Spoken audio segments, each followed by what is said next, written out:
Just a minute ago, there were these two big old Great Pyrenees dogs that were on my field, and I came over here to check them out, and I brought my dogs with me, and my dogs chased them off. I've actually, I guess my dogs, I'm very strict on my dogs when it comes to not messing with the cattle.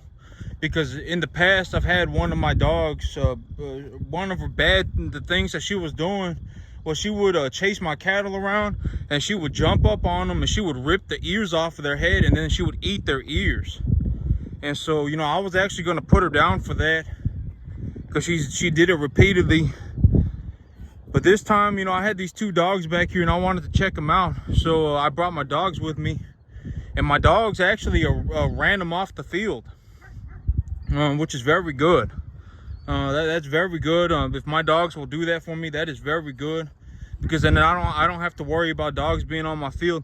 But my dogs chased them around. I actually brought a 22 out here, and I was going to see what these dogs were doing, because if these dogs were showing signs of aggression towards me, my herd, or my dogs, I was just gonna go ahead and shoot it, because you know, it's not my responsibility to, if a dog owner does not keep an eye on their dog, and their dog gets out and the dog goes around and it kills a whole bunch of chickens, or it kills a whole bunch of goats, or it rips a whole bunch of cattle ears and stuff like that, that's not my responsibility. If that dog is on my field, I'm just gonna go ahead and shoot it. It's not it's to protect my herd, right? I mean, that's all it is. And a lot of these animals that run around here, you don't know if they got rabies or whatever else, right? And so my dogs actually chased them off the field. But I'm real strict on my dogs about not messing with my cattle. And my dogs, they don't mess with livestock. If they do, I get on them very hard about that. I don't let my dogs mess with livestock at all. And so my dogs actually just chased these dogs off of my field. But right now I'm pushing the cattle back together. But when this is all said and done, I took a head count on my herd this morning, and I think I'm gonna have somewhere between 25 to 30 animals when this is all said and done. I'm actually thinking that I may need to go through my herd with a fine-tooth comb and check all of my animals one more time, and give any animal that's still coughing or still not looking good a shot of a different antibiotic. I may need to give them a little bit more, but I'm gonna have to see. That'll probably have to be tomorrow morning.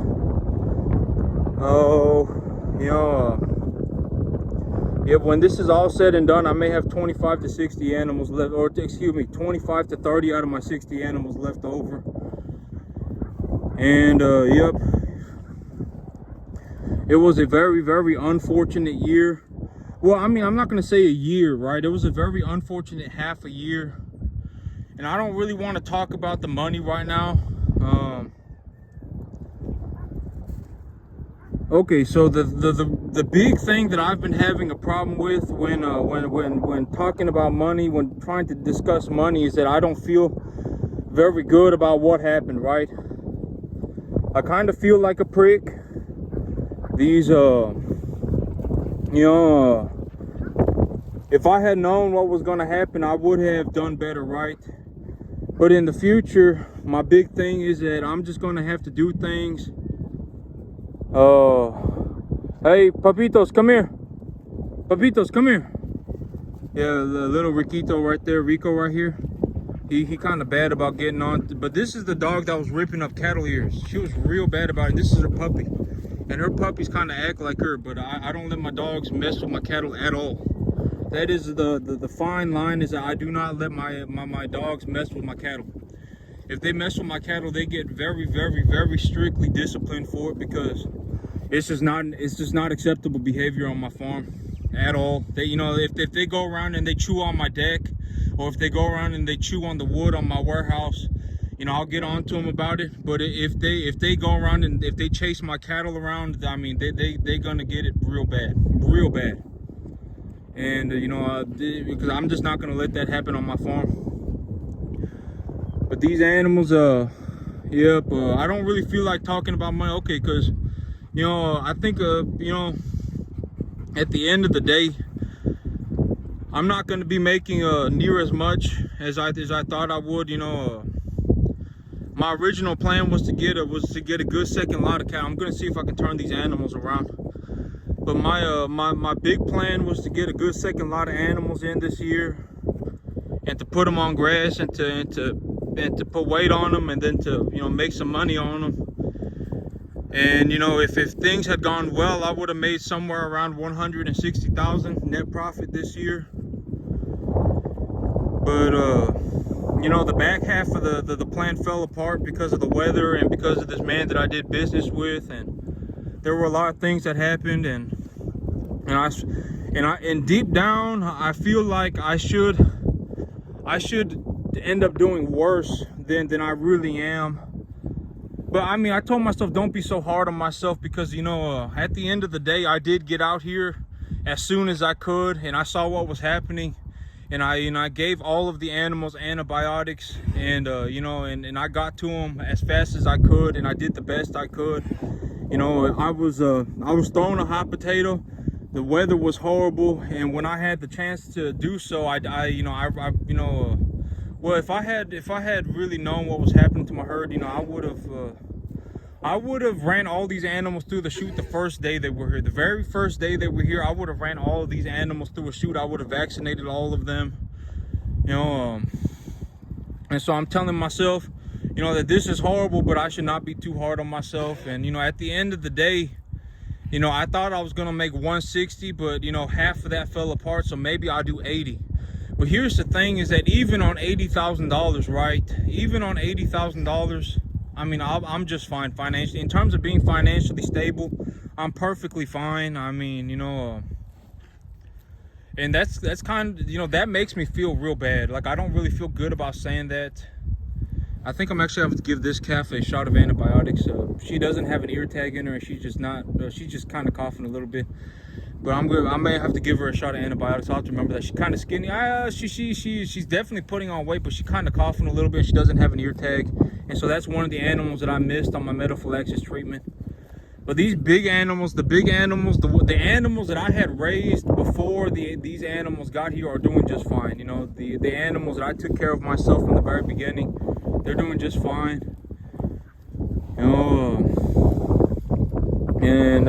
But that's one of my big things about not wanting to talk about money right now, is that I feel like I feel like like me making this money, it feels like I am rewarding myself for not doing something.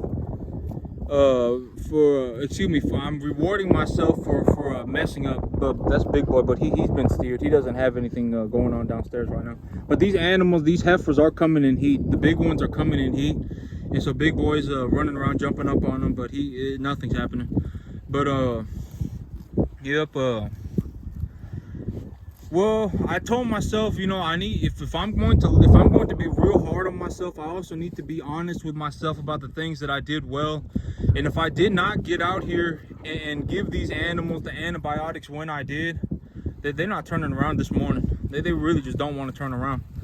But if I did not give these animals the antibiotics when I did, I would have probably lost more. If I did not, things were real bad, but they could have been way worse, right? And so I still, the reason that I get to, you see all these animals here have ear tags in them. This one, actually, I actually know her. I think she looks real cute. I think she's got a real. She kind of looks like a mouse to me. She looks real cute, and her head's got like this specific shape, and she kind of sticks her head up way in the air when she looks. But she's real healthy. She doesn't need any shot of antibiotics. She doesn't need any antibiotics. She's completely okay. And but a lot of these animals, if I did not get out here and did what I did when I did, as rapidly as I did it, I would have had worse. This would have been worse, right? And and then at that point I would have been losing money.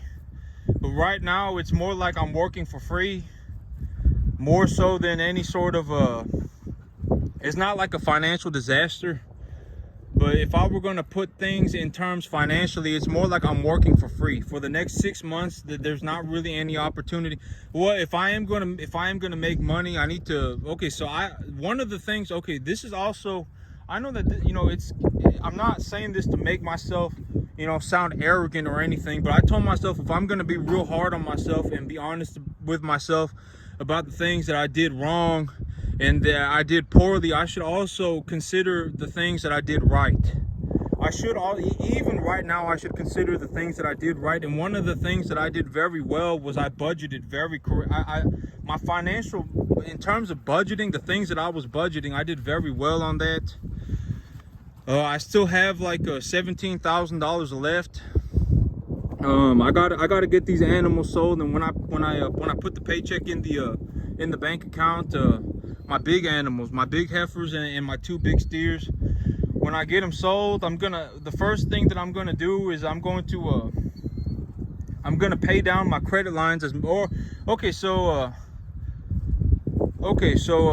my first big thing is that, well, when I've sold my 10 big animals, I'm gonna see how much money I have left over, and then I'm going to make my my more thorough financial plans on the money that I have left over. You can see when you look out there, I still got sick animals.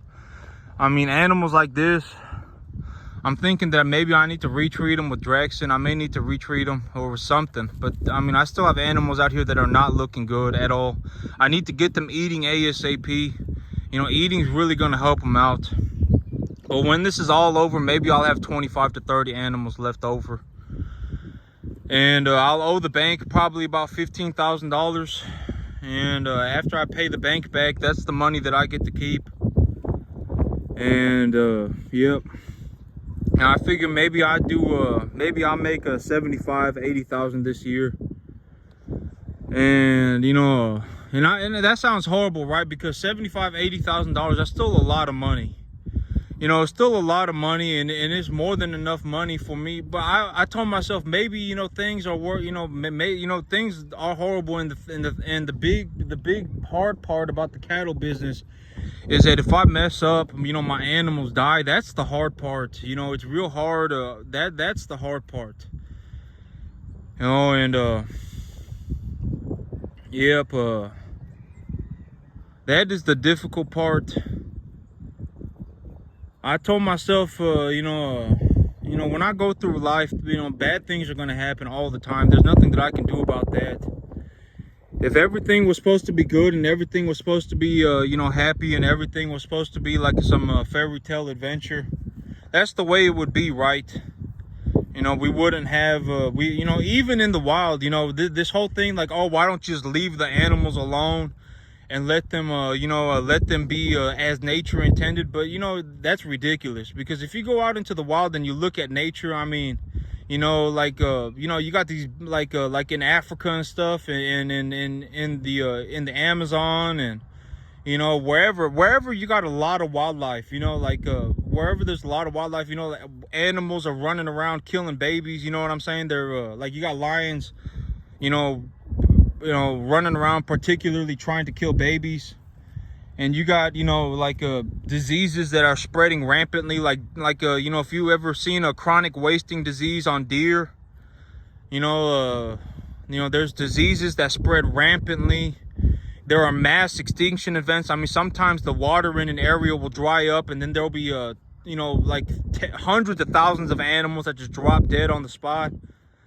And I mean, there are, you know, nature is not, you know, the things that are going on my field are very bad, but nature is way harder on these animals than this, you know. I mean, if I'm just gonna be honest, you know, this whole thing about, oh, why don't you just let the cattle be as nature intended? And then it's like, you know, and then it's like, oh, well, so okay, so when I listen to these plans that some people talk about, oh man, why don't you just, you know, let your cattle walk around on grass?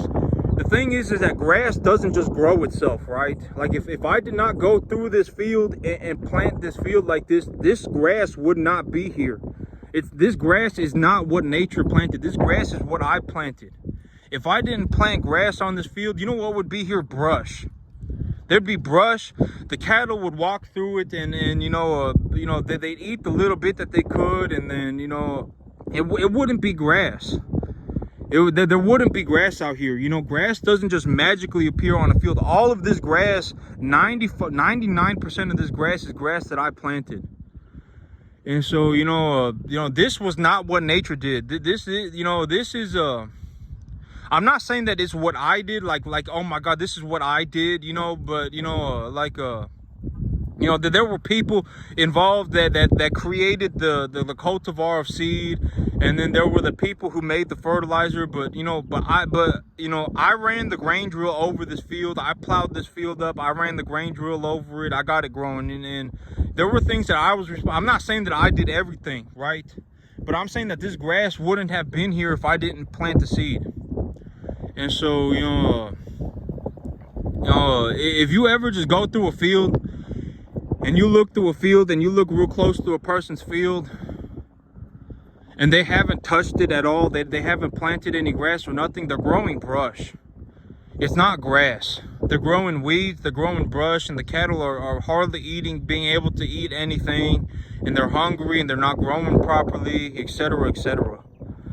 And that's, and I don't mean to sound like a complete dick talking about this, but a lot of ideas, when I talk about an idea, because of the situation that I am in, I always put a monetary figure to it. I always say this is the amount of, I don't always put a monetary figure to everything, but when it comes to the cattle business, I put a monetary figure on things. Like if I'm gonna run, like if my idea was to run 5 cattle a year, if that was my big idea, I'm just gonna run 5 cattle, and I'm gonna put them on my 10 acres. It's like, what am I gonna do with the let's say I net profit $2,500. What am I gonna do with the $2,500, right? I gotta pay my bills, I gotta pay my mortgage, I gotta pay my utilities, I gotta pay for my truck, I gotta pay for my insurance. If that was my big idea, that would not be a good idea, right? Financially, that would not be a good idea. That's called being broke. And if that sounds like a good idea, that's called being poor. Because I'm not gonna sit here and run 5 cattle, right? I'm not gonna, if I did that, I wouldn't make any money. And and I know that it's like, oh well, a lot of people, when they see the stocking densities, oh I run 3, 4, 5 cattle an acre.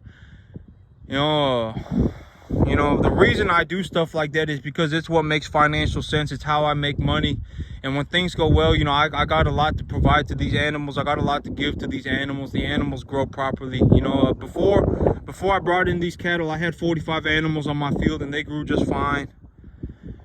Oh, yep. And then, this is unfortunate, right? This is unfortunate. I am going to be honest about that. This is unfortunate. But, what can I do, right? Just got to keep going. These animals that I still have right now, they still need me to be here. I still need to take care of the animals that I do have. I can't just abandon these animals and walk out on my responsibilities. But as of right now, the thing that I'm probably going to do is I'm probably going to put these animals on as much grass as I can, because if I'm only running, if I only have 30 animals, if I only have 30 animals on 10 acres, I can feed them probably about 80% of their diet in grass.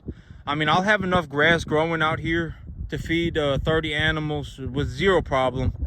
If I supplement them 5-6 pounds of concentrate a day, and then just put them on grass, straight grass, for about 80 to 90% of their diet, I could save a lot of money, and I could still put a lot of weight on these animals.